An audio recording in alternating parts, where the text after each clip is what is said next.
Bombay, and we saw that there was a real gap in the market that was not catering to, say, a very trendy young woman from the age of, say, 20 to about 35, 40, who is, very fashion forward, at the same time very traditional also, so have a good mix at the event. So that is what kind of prompted us to start it. Look at selecting designers for the event. We want someone who's basically fresh, because designers today are really picky, and they want to make sure that their clothes are featured in the right event. And clients today are very well educated. They know what they want and they know where to get it. So that's one reason that we thought, okay, let's put an event together where we can get these designers together, get them clients, which will. That's another thing that's really unique about our events. We don't want, because I don't want somebody to have 4 stalls with just tunics. It makes no sense. So we always merchandise in that manner, that we're catering a different price range, different looks, different aesthetics. That is very important, and that is one of the things I think that really sets our event apart from most other events. The fact that it's a merchandised event. We pick and choose.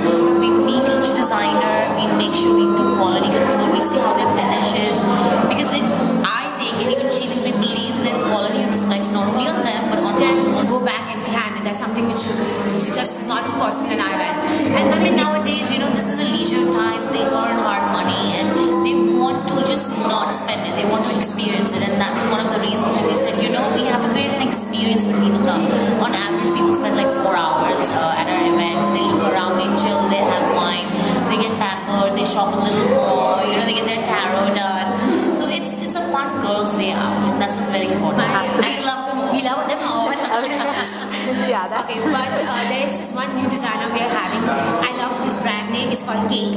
It's actually, so it's actually by this young girl called Christina. They do really nice, affordable Western wear. They're Delhi-based designers. She has a lot of experience backing her up. She used to work for one of the biggest design houses in India. So I'm really looking forward to a complete line. Obviously, we have Mansi Jindal. She's been with us since last 3 events. She does some really cool clothes. Okay. We have obviously Rajat Tangri. We have Hasya, just really nice dresses and really brilliant digital prints, which I think is important, because everyone does not want to wear bling. You need to give something different to your clients. So we have a lot of new designers with us. In fact, we have designers whose age group starts from say 20 and goes up to 55. We have a designer who's 55 years old, and she has a brilliant line of jewelry called Very Winkle. Really nice jewelry, very different,